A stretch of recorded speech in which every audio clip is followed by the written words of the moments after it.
Hey, what's up?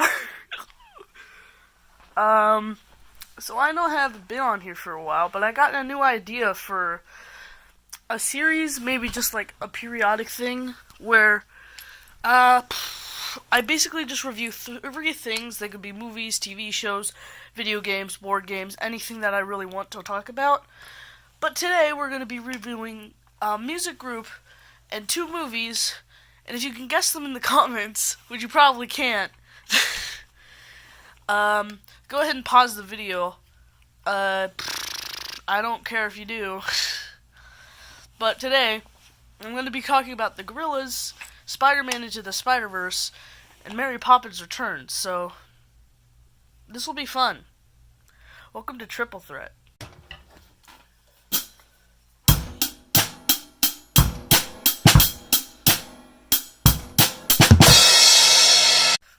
So, our first thing on Triple Threat here today, we've got the Gorillaz.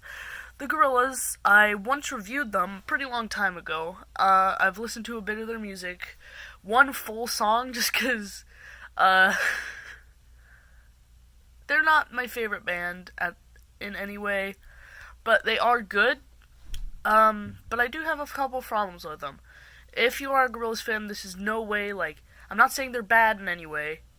I just have, a couple problems. Some of that one review I did of it, I said that their songs were a little whispery. I still believe that for that album. I haven't listened to many more of their music, but they are a good band. And, what else is there to say, really? The only song, really, it was a really long time ago. But, yeah, that's kind of what I think of it so far. So, let's move on to Spider-Verse, which is probably a pretty one of the best Spider-Man movies ever made, maybe. Spider-Man Into the Spider-Verse was kind of the renaissance of this character, this Spider-Man character, just because of the way that they redid everything about it. They have all of these important things from the original Raimi trilogy, all those references at the very beginning, and I really like it. I wouldn't say it's better than Homecoming, but I think it's on the same level. Miles Morales is a much different character from original Spider-Man Peter Parker, so I can't really judge him off of those criteria, but I really have to say it was a really good movie, and I loved the introduction of the new characters. Let's just go through each and every character, just so I can go through. Okay, Miles Morales, he was fun and exciting. He was like that one cool guy kid that you knew during school that wasn't like the mean one. He was just genuinely cool. The blonde-haired Spider-Man, the one that gets killed near the beginning, and spoilers if you've never seen it. Well then, his character, while we never really learned much about him, it was hilarious, that beginning sequence where he tells their backstory. And they actually have the Christmas the Christmas album out, which is amazing. The other Spider-Man, the one from the separate universe, Peter B. Parker, I think it is. He's pretty good. I really liked his character in the way that it was the grizzled old man training this young kid. It's like that one story where you never get old of it, but it's like the oldest trick in the book to use. Let's see, Spider-Gwen, she was amazing, not just being the love interest for Peter Parker. I'm doing one take of this all the way through. Spider-Man Noir, voiced by the incredible, I don't remember his name, but I remember him from American Treasure. I seriously do not remember his name at the moment, but he was amazing. I feel like just using Spider-Man Noir was a great choice, just because, he has all this hilarious dialogue. Penny Parker was a good character. I wouldn't say she's the best. I love anime and manga, mind you, but at the same time, it was an iffy character for me. But the introduction to her was pretty good. And then there's Peter Porker. He was hilarious. The slapstick works so well for just that kind of character. The same type of slapstick worked in Thor Ragnarok. So, I really wanted to say that about it. Now let's go through the kind of story. The story. So, basically what's happening is all these universes are colliding because of this experiment by Kingpin. And all these things are happening, and they're all gonna die if they don't leave. But then at the very end, everything gets better, pretty much. And the Comic Code Authority's part at the beginning, it actually followed the entirety of the Comics Code Authority, which I thought was really cool. I went through it with a bunch of friends, but they said I could not record it, so I'm just gonna say that here. So yeah, that's what I thought of it. It's a really good movie. I really recommend it if you like Spider-Man, or just superhero movies in general. So yeah, let's move on to Mary Poppins Returns, which I'm actually really excited to talk about.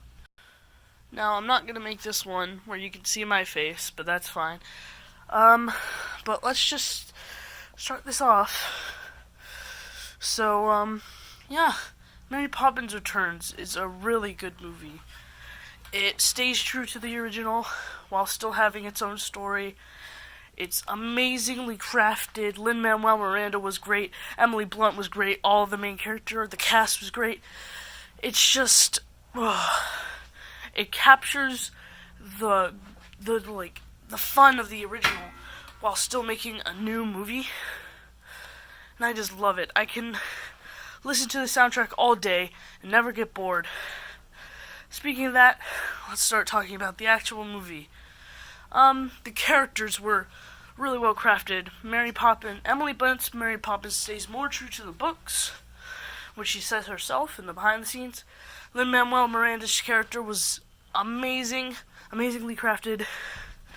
He is a lamplighter instead of a chimney sweeper, but the character was introduced in the original Mary Poppins, which they make sure in the original he was the kid that was with, what's his name? The chimney sweep from Mary Poppins, and that waved to the window, and it was just amazing. The two kids from the original are parents now. Well, one of them is a parent. I'm sorry, I'm just messing everything up, but this is one take. I'm not doing any other takes, I swear to God. So, yeah. But this whole movie was amazing. I really want to talk about the soundtrack. Soundtrack was amazing. It was all these songs that mixed together the talents of the singers. Any song that Lin-Manuel Miranda, thank you very much, that Lin-Manuel Miranda sang, he just had that rapping part, except for in Royal Dalton Music Hall, which is a bit different. But at the same time, it's still an amazing movie. It's like Emily Blunt is an amazing singer. The kids were amazing. Everybody was amazing in this. You've definitely seen this, because Dick Van Dyke, he made an appearance at the end. That was amazing, and he still got it, dude. He still got it, dude. But Mary Poppins Returns, Jesus. Let's talk about the first song, Lovely London Sky. Now, Lovely London Sky is the beginning song sung by Lin-Manuel Miranda, and he was just, didn't know he could sing like that, right? But again, it was all amazing. The song really well sets up the theme of the movie. It's this nice little thing, and it gets a little bit climaxy, and then it just calms down at the end. It comes back at the end as well. Alright, now on to the next song that I really, really like. Can You Imagine That? sung by, again, the amazing Emily Blunt. I have to say, all the singers were just great.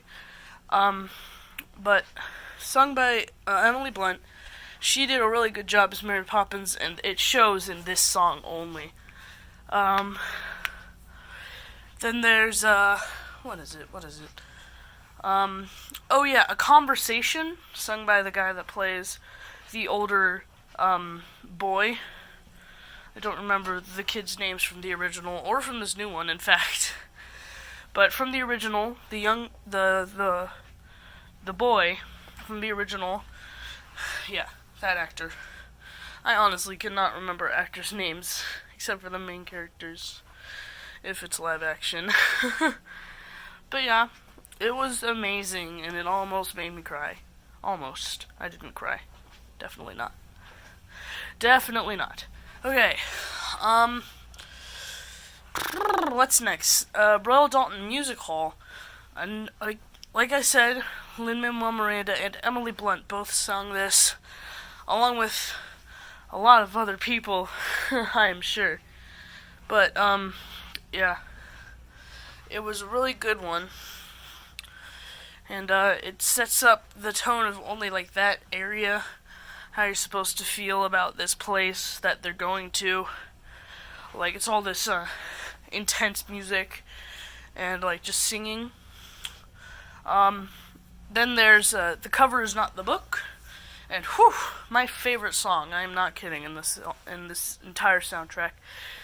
It's has a lot of innuendos in it, I'll say that much, but it's a great song, well crafted. Lin-Manuel Miranda gets the best part in that song. It's amazing. It's amazing. Just listen to the soundtrack, please. The rest I'll leave ambiguous, except for Triple Little Light Fantastic, which is my second favorite song, right under Cover Is Not the Book. But Triple Little Light Fantastic, that was an amazing song. Lin-Manuel Miranda was the main singer in it, and you know what the best part is about it? BMX riders, I'm not kidding, BMX riders, the best in London, came in and did a bunch of tricks for this one scene, for this one song in the entire movie. And that's just amazing. But that's pretty much it. And whew, it was just amazing movie. I'd recommend it to my worst enemy. I'm not kidding. But yeah, this was my first triple threat. I didn't talk a lot about the Gorillaz. For Spider-Verse, I talked a little bit longer. For this one, whew, I'm seeing this time right now, it's 6.5 minutes. So I'm probably gonna stop. But yeah, this was amazing to do. And thanks for watching. Bye-bye.